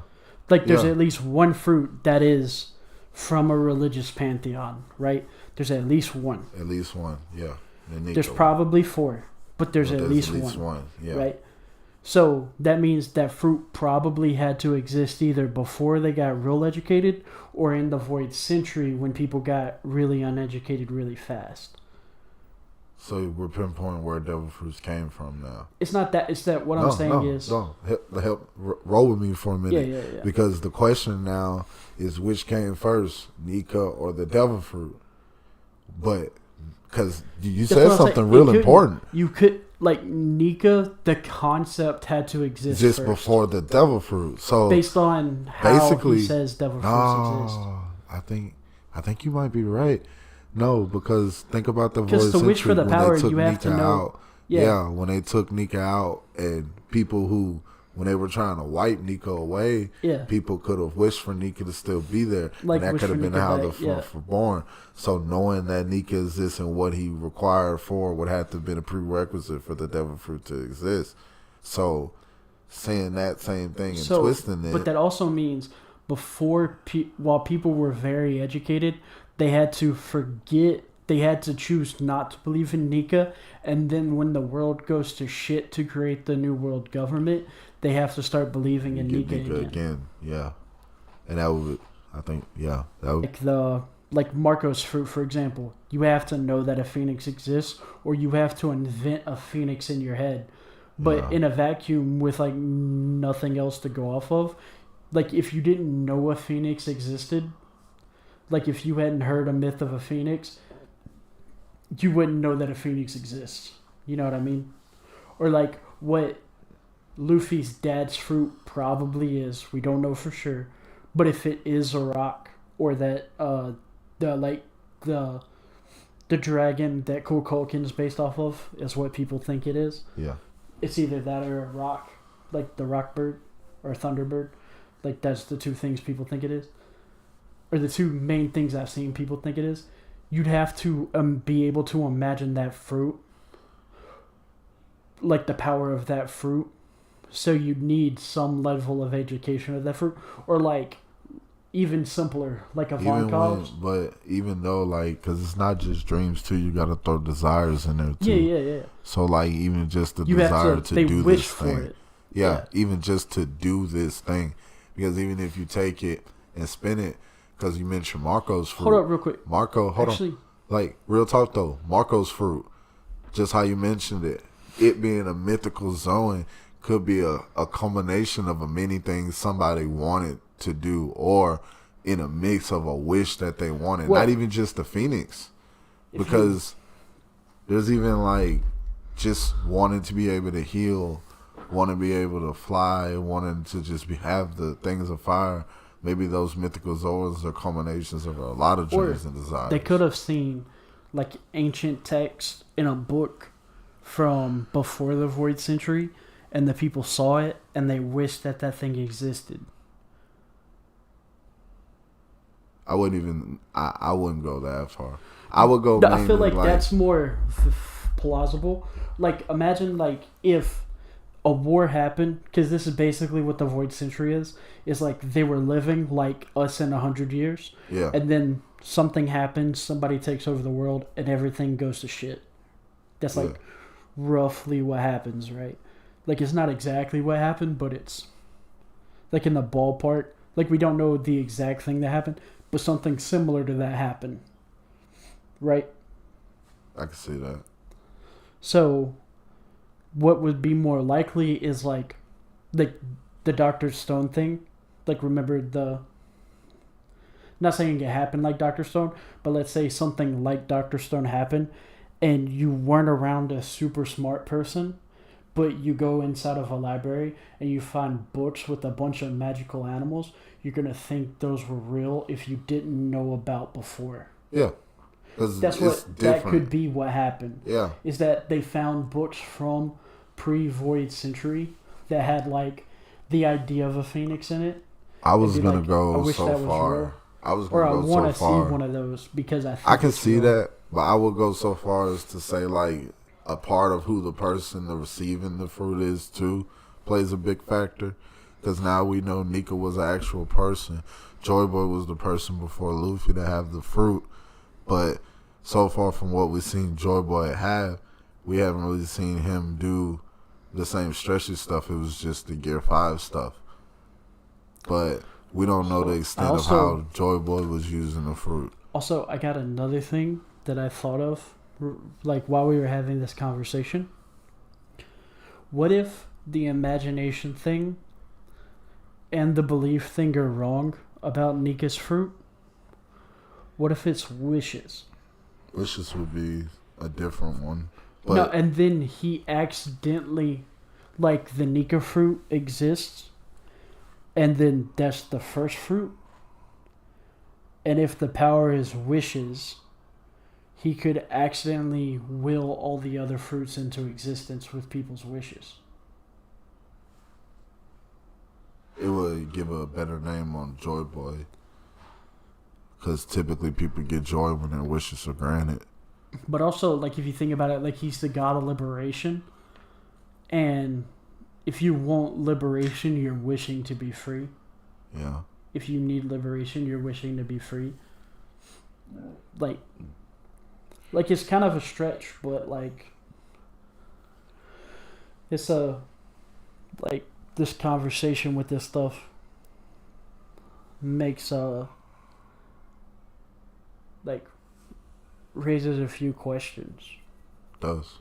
Like, maybe it's not belief that gives Nikki his power, but it's wishes, but it's not his wishes, it's other people's wishes. Yeah.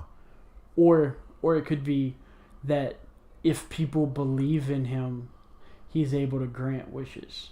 Maybe. Or something like that. It has to be something. It makes sense that there's something to do with belief because it is a god fruit after all. Yeah. And gods get their power through people's belief in them. Yeah. So, but I wouldn't be shocked if Nika is like one of the first fruits. I wouldn't be either. And it's like, or I wouldn't be shocked if it's like what? There's a few fruits at first. Yeah. And they're insanely powerful. That's what I was going to say. And then I wouldn't. Like, people see the fruit and it's just like, yeah, I wish I had that thing that fruit and that's where does. They all. Like, but I wouldn't even be surprised if they went like a My Hero thing, like doing how you say wishes, belief, and all that. That's what the Nika fruit then have the opposite for Emu, like the not belief, the greed, the nihilism, all that. Like, because that's what My Hero's technically doing with the all for one and one for all reference. Well, like I wouldn't even think that emus is necessarily like the opposite of wishes, because like it's not the, because like the opposite of that, it'd be like the opposite of love isn't hate. No. It's being apathetic. Yeah. It's like not caring. So the opposite of wishes wouldn't be to not grant the wish, but it would be to not let people wish in the first place. Yes, exactly. So think just what you just said. What's not wishing in the first place? That would be the opposite of also freedom. Yeah. So it would be, so the opposite of liberation. Order. With that, not order, because order isn't, like order is the opposite of chaos, but emu doesn't want it'd be deep, order in the it'd be traditional like sense. it wouldn't be not even anarchy. It would be what's deeper than order? Absolute order. Yeah. But also like that wouldn't, I don't think that flies either with it. I think it's more so, I don't think it's so much that emu wants order necessarily, because like you can't have full order. Like there's got to be something else that emu's after. You know what I mean? Like he might have like godlike powers, but there's still gonna be like a couple of pirates running around somewhere. And then like if you want full order, why do you let like a chaotic nihilist bunch pretend to be kings? If you want absolute order, you know, like the celestial dragons. Yeah. Like if you just let a bunch of hedonistic, nihilistic, like douchebags do whatever they want in a corner. Yeah. Like then you're not really after order. You're after something else. They have an agenda. Yeah, they have a like emu clearly wants something above, like not necessarily above order, but like he wants something. I just don't know what it is. Like the question is like, what does he want? Because I don't think it's absolute order. Because also that feels kind of like a cop out with like just how things are going nowadays in just like in literature. I wouldn't say it would be like cause in stories as a whole. Because what would be the reason for them not wanting people to know the void century? For them to erase a whole devil fruit like the Nika model from existence? The links they're going through with Leloucha and, you know, with God Valley and all that. It gotta be something with the Celestial Dragons. Like, all this shit ain't just for petty order. It has to be something else. Yeah, Because that's they what I'm have saying. order Like, already.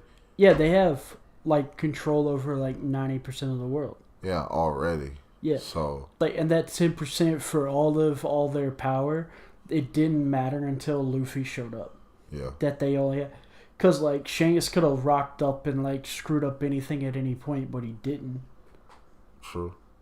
Or it's, like, heavily implied, because in episode 115, Because, when they show the Gorsei, they're legitimately worried about Shanks. Like, they're legitimately scared of his power. Not even that.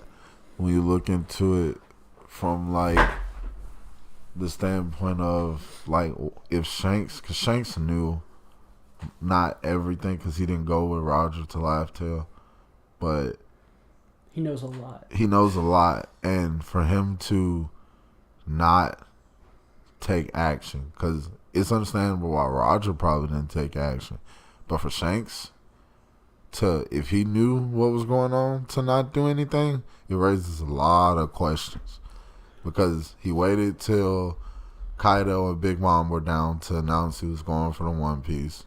Well, it's not just that. It's also he knew that he probably knew Ace's lineage, but didn't show up until it was too late.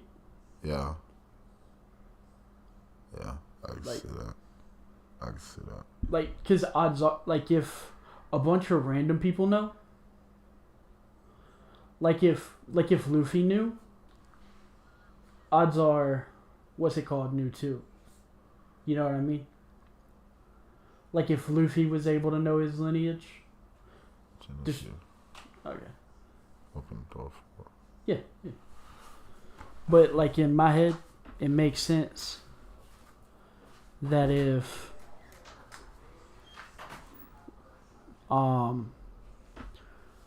Luffy knew, because Ace tells him that he's Roger's son, it would make sense that Shanks would know. Also, what's it called? Knowing Shanks is, like, knowing how good his hockey is now, he probably would have known on his way there. Like, even if he didn't know before he got there. Like, before he got to, Marineford, he would have known. Because he probably activates his hockey, like, the whole way there. I can see that. But also, like, he has to get through the certain gate. So he had to go through it at a certain time. So it's just like... It just raises a bunch of questions, you know? A lot of questions. Like... Shanks had to have known. Had to. Because, like, there's no way that he doesn't know, like, his mentor's gonna have a kid when the Marines knew. You know? Because they weren't exactly secretive about it. Nope. And, like, Garp knew. Because Roger told Garp that he was gonna have a kid. And Garp never ratted anybody out. So, it just brings up a couple questions. Like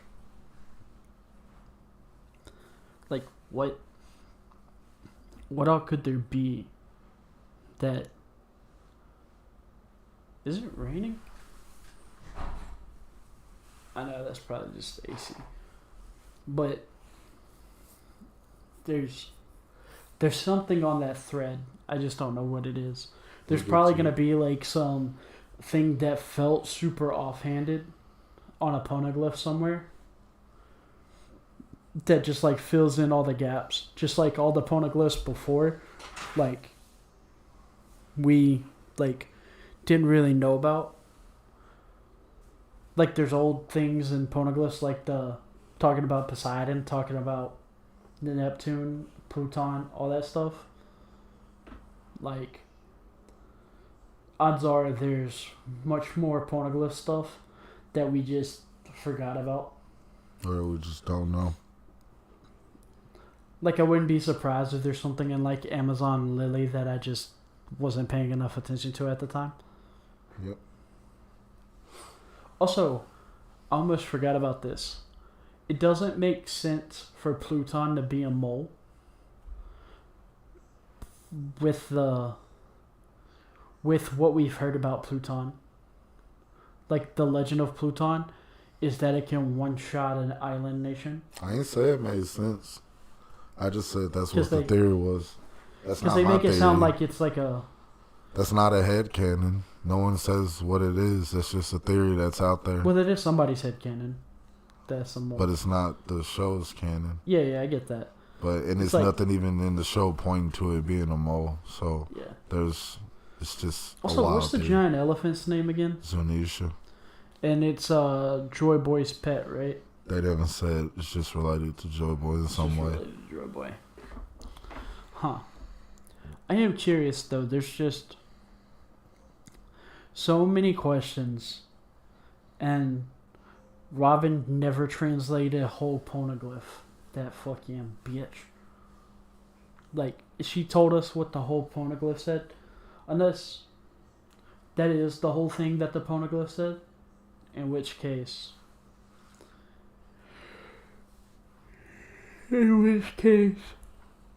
What the heck, Oda?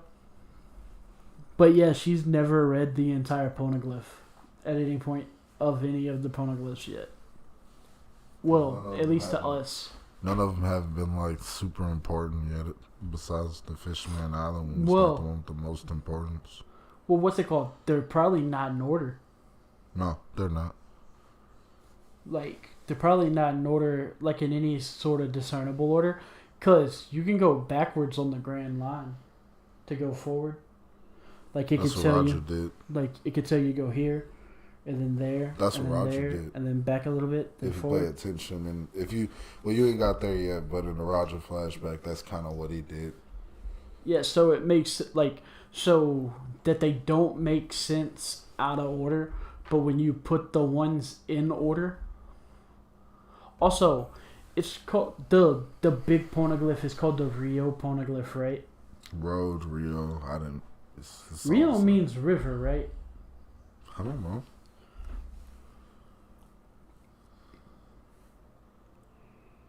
Rio de Janeiro.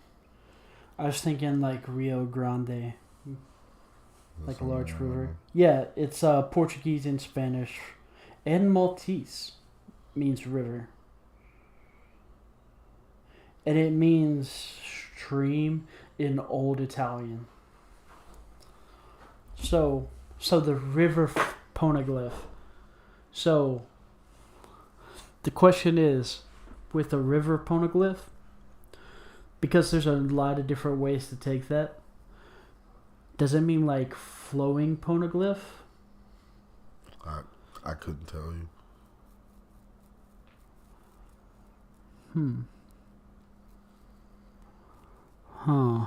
But I'm pretty sure once it's time to go over poneglyphs in deep time, we'll find some things that'll shed some light on the theories. But it's just that, like, while it comes up here, because the poneglyph, this one talks about it's not going to be the first or last time we talk about poneglyphs. Yeah, we're going to run into poneglyphs at least once an arc. No, more than that. I said at least. At least like twice, even like small arcs. Poneglyphs come up so much, and they're so like. Well, I'm talking important. about like new poneglyphs, not like a. Because we're even like even now we're like the only poneglyphs. What's it called? Are we gonna run into one in an East Lobby? I don't remember there being one in an East Lobby. No, but they talk. I think they talk about them a little bit in Water 7. Like a little bit, not a lot, but. But there's just. Also, what does poneglyph mean? I don't know. That's a.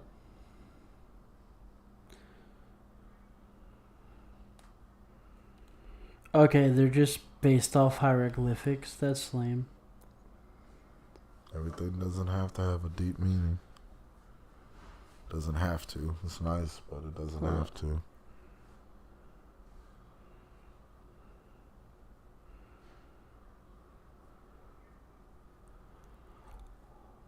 Huh?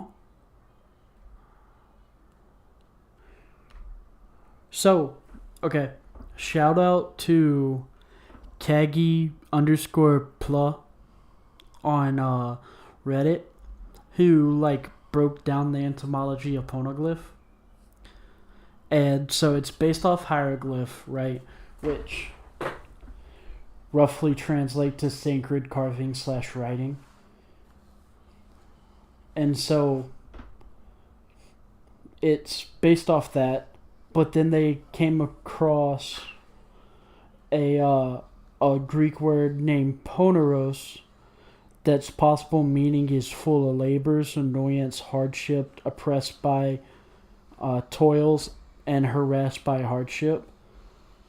So poneglyph could theoretically mean writings of the oppressed ones, writings of those full of hardships, or devil's writing. That's why you need to watch Wano. If you watch Wano, they already pretty much tell you that. No, but I'm just saying, like, this, he did this like 3 years ago. Yeah. So before Wano. No, so that's in the middle of Wano. 3 years ago was when Wano like was just getting up and starting. 2018, like 2019, into but that. This could be. But that's what it could be closer to 4 years. The poneglyphs originated in Wano, because in Wano, back in the old times, Because Toki tells us this. Toki tells us that they all made the poneglyphs around the time of Joy Boy's time, when all that stuff's going on, when all that stuff had went bad, to get all those information and stuff out there. That's why only the people of Wano can read it. Real quick, there's a devil fruit people that can send people back in time, right? Forward. Oh, forward? Only forward. Only forward? How far? The furthest we've seen it happen is in Wano was 20 years. Toki herself never told us how far she herself had kept going. But she sent Momonosuke, Kinemon, and them 20 years forward. That's canon what we've seen how far she can go. Okay, and how old is she? Man, at the time she was 26, but she said she was like 800 years old. But she says she, in actual years, like 26. Okay, so no one else could have had the fruit. Is what that tells us. She's the only holder of that fruit ever. Yep. If she's 800 years old, because devil fruits, like, it's canon that they popped up around the Void Century, right? Yeah. Like, not before. Yeah. Or maybe, like, right before. Like, they started popping up around the Void... Like, we don't know if it's we don't during the know Void exactly Century. when. But we know it's somewhere in that time frame. Somewhere in the Like, Void it could be Century before, time. it could be after. Yeah, but it's somewhere in that time frame. Yeah. So... I'm trying to think. It makes sense that the people of Alabasta would wish for the... So, any fruit can just randomly turn into a devil fruit when somebody dies, right? We've seen it, but we haven't said we've seen it. Is it any fruit can turn into it? You're asking or me is questions it that you should be asking Oda. Any fruit, or does it have to be like a fruit that's growing? I told you, you asked me questions you should be asking Oda. I can't answer those. No, I'm saying like that we've seen. Only, it was just in a bag. It wasn't on a tree. It was just in a bag. Did it just turn into one? Yeah. In the bag? Yeah. Inside the bag? Like it was a normal fruit and then it turned into a devil fruit? Okay, then that's what I was trying to ask. You said growing, though. Growing would mean it would have to still be on a tree or something. Yeah, I was asking, can just like any fruit turn to it, or did it specific? We've only seen one instance of it happen. That's it. Like this is the closest thing. The only other thing that we've seen devil fruits come from was Vegapunk making them. That's it. Like, aren't those just like semi-devil fruits? They're artificial. Yeah, artificial. Semi. I like the term semi more. Artificial. AI devil fruit. But no. AI devil fruit? Artificial, intelligent, intact, inflatable. I don't. Inflatable? Right. Luffy's just making them in the back using Gear 5. But yeah, I do want to know if that if Inaru's awakened or not with that picture. They haven't said. I hope he comes back in the story, so they say. Like, I kind of want to make a short on it asking the question, but I know somebody's gonna be like, "You idiot! That's not what it is." It's just like, I didn't say it was. I'm just asking a question. Why would you base whether or not you do a short off what somebody might say? If anything, you should hope they say it so it gets more publicity. That's another comment. Later on, yeah, but right now, no. We don't want dislikes on anything yet, or we don't want more dislikes than what we have. Like, we want everything to have like at least a 70% like to dislike ratio. We'll get there. That's why I'm like we're there right now. No, but that's why I'm like more selective of what I would be. Just so that like don't get like blacklisted by the community at large, the One Piece community. Cause I'm sorry y'all, but y'all are fucking crazy. Yeah, after you just said we needed a good likeness, and not get this like you. Hey, they're not gonna listen to this part. They're not gonna listen to this part. Yet, by the time someone listens to this part, then it doesn't matter. You know what I mean? Yep. But it's not just the One Piece community that's crazy. It's anime communities in general. That's even worse. Like them JJK females. Okay. Like, what's up with those? Like the chicks that's saying like they let show so blood manipulate their periods and shit. Like, nah. I don't know nothing about that. That's a whole trend. People. I don't follow those people. I don't either. I just unfortunately know it. Because I keep up with JJK too much. So why would you... I don't know. Like, if I don't go around saying the things that I don't like to other people, so they can know about it too, and hence go look at it. Even no. Here's my thing: if I have to deal with the poison, you have to deal with the poison. But you can't say you don't like the poison if you're telling other people about the poison because they might go try the poison. You can just say that this is a poison and I'm not fond of it. No, I can tell other people about the poison. That way they don't put it in their mouths. Ignorance is the best cure. Not with rat poison. Ignorance is the best cure. Still. Not with anthrax. Ignorance is the best cure. It looks like sugar. Ignorance is the best cure. No, actually, ignorance isn't the best cure. Knowing that it exists, that way you can ridicule it, is better. Ignorance is the best cure. Sunlight's the best disinfectant. Ignorance is the best cure. I'm gonna sit on that, and I'm Why? not gonna go. I can't go further into that because I don't want to be here another 30 minutes about that. We'll get to that another time, but I can't afford to be here another 30 minutes talking about that right now. But also, another thing, get back to our actual episodes. Like, the entire Nell fight, it starts with them rising into the sun, and then Luffy beats the dog mess out of Enel, and then the sun gets covered up. Yep. Almost the exact same time, he puts the gold ball on Luffy. Then Luffy dispels the clouds, and then punches him in the face. Or no, it's not the face; it's in the stomach. I gotta make sure I keep that on the notes of him splitting the clouds because that's gonna be a great reference later. Yeah, to reveal the sun again, and he's in the center of the split clouds, like he's the sun. It's almost like Oda planned for him to be the sun god. You know, it's almost like he planned it. I definitely see it. It's looking like he planned it, but I think that's gonna be it for today, guys. Because like,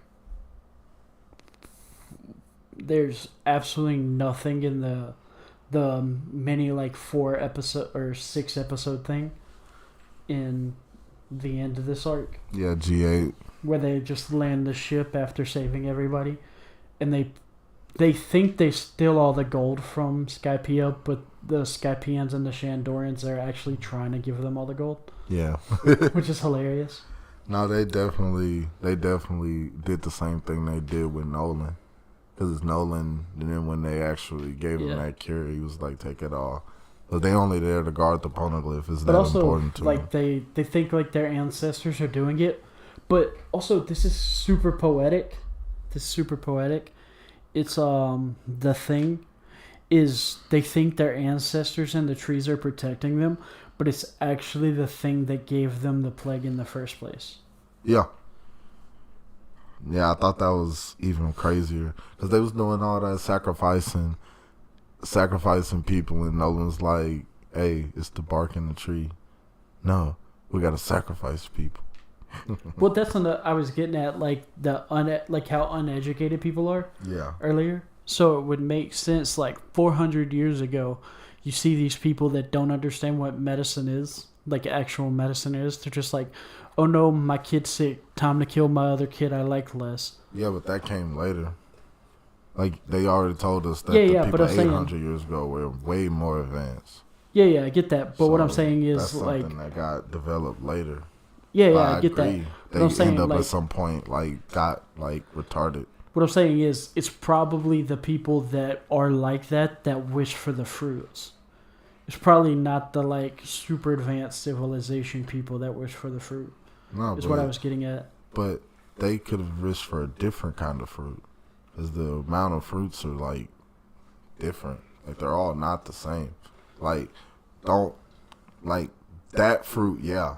But fruits themselves, no. Like fruits themselves, if they come from desires and dreams of different people, and people exist at all points of this story, you can say that they had a different kind of fruits that was coming up. Like a celestial dragon can still think of a fruit, and it would be something completely different than like. But there has to be like a catalyst for the fruits to show up in the first place. But if dreams are the catalyst, that. No. Dreams are what makes them. They're not. It's not necessarily a catalyst. So what do you mean? Like there would have to be an event or something that's powerful enough to make people's dreams that create those devil fruits more special than the normal dreams. I don't think it. But see, you're segregating. I don't think there's a segregation line. I think they all get made. No, I'm not saying that they don't all get made. I'm saying. So what are you saying? What makes it this point people have dreams? No devil fruits. This point people have dreams. No, that's now a whole devil different fruits. catalyst. Like that's a whole. That's what I'm talking thing. about. The catalyst that makes those. Yet. But what if? Like it just occurred to me. What if the thing that gave Emu all their power is the thing that granted the wish for the devil fruits? Nah, you'd have to go. It'd have to be something else to allude with Emu, because that means Emu would have to be a being that came before, and I ain't with that theory. I think Emu was here before the Void Century. Yeah, he was part of one of the 20 kingdoms. We already know that. I mean something entirely. Something that was made, and it just depends on what Joy Boy is. We don't know what Nika was and how he lived. We're just not getting on Joy Boy. Let me tie it into my previous theory about it's the people that built the New World government, like sacrificing people. What if they sacrifice people to grant Emu's wish for power, but it also makes that wish for power make devil fruits? It would still have to be that would be on Nika's time. Like, we just going to Joy Boy so far in the story. I don't think it got that far yet. Because Joy Boy was, 800 years ago? Like, he was around, before the Void Century or during the Void Century? Was he before or during? I want to say during. It had something to... There's the time of the 20 kingdoms. I think it's 800 years ago. Or whatever. Is it Joy Boy that's in the Void Century, or is it Nika that's in the Void Century? No, Nika's before all of that. But they said Nika and Joy Boy were two different people. Yeah, they're two different people. They haven't went as far as to say how they work. I think it got something to do with that. If anything, I think Devil Fruits themselves are a combination of something that Joy Boy and Nika cooked up at this point. Like, just to combat them folks and give them something to go against, because Devil Fruits themselves, if pirates were the Mecca, because Joy Boy was a pirate, and he had to give pirates something else. Do you mean like MECCA? I don't know. I don't know the difference of spellings. Not like Mecca like the robot, or like Mecca like the place? No. Mecca like a center. Yeah, like the place. Okay, I get you. Yeah. So it wouldn't be like a Mecca like a robot. No, that's context. That's why I was asking. Let's pull that up. No. That's why I was asking. But like if pirates themselves were the center of everything, because Joy Boy himself was a pirate, the world government had all their weapons and stuff, and the ancient weapons, Mother Flame, whatever. And you had to give the pirates a weapon. I think somehow they got the devil fruit somewhere out there, and I think it has something to do with Joy Boy and Nika. That's my guess. That would make why Nika would be a first fruit. It would make sense for that. Just giving them something to fight against, because pirates was going to be the one to go after. If you look at devil fruits like a treasure, they always come in treasure chests. I think it is more like you gave a treasure the pirates look for and gave them something else to be powerful, so they just wouldn't get ran over by the government. Because I honestly think the government's trying to run over the pirates, which is why they're taking them out, but they can't do it because the devil fruit's too strong. And they can't really... Sea Prism Stone's probably the closest thing they got to fighting somebody with a devil fruit. Closest. That's without just throwing them in the water or just doing something like that. But... Yeah. That's what I think. It makes sense. Because What if the devil fruits are created from the outcrying of everyone trapped under the boot of the world government post the new world government taking over everything? Like, maybe it's like that outpouring cry. I don't know. There's so many different things it could be. Yep. There's a lot of different things. We'd be here all day trying to go over all these things and possibilities it could be. Yeah. We'll probably find out in the next year, for real. I don't even think year. I think in the next couple chapters. Dude, we're in the center of an information dump right now in where the chapters are. And like Joy Boy's been mentioned. Like so is Nika. Like callously. So I think it's going to be in the next couple months they're going to actually drop what it actually is. Yeah, I just wouldn't be surprised if it takes Oda a while to say what it all is. Not that he won't, but I think I wouldn't be surprised. I don't think he's going to tell us everything right now. I don't think we're going to know everything right now. I think we're just going to it's going to move the Void Century stuff along, and then it's going to cut us off at something great because we got to get to Elbaf. Elbaf's going to be the mecca for information, the center for all the information.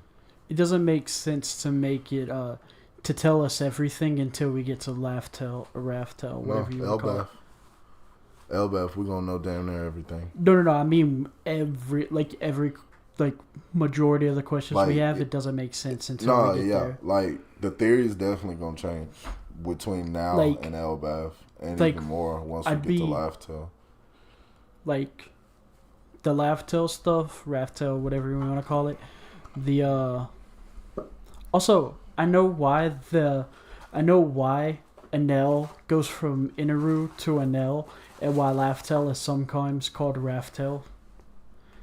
It's because L's and R's in Japanese are like they can be used similarly. Also, it wasn't called Raftel till Roger got there. No, but I'm saying it's like a meta reason for that. Like why Enel is called Inaru in English. Yeah.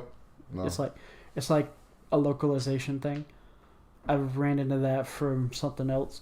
But also makes sense because Inaru sounds like Inelru. It's spelled the same first three. Yeah. But also, remember we found out Enel is like a electric thing.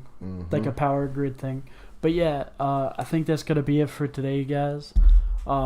Thanks for stopping by.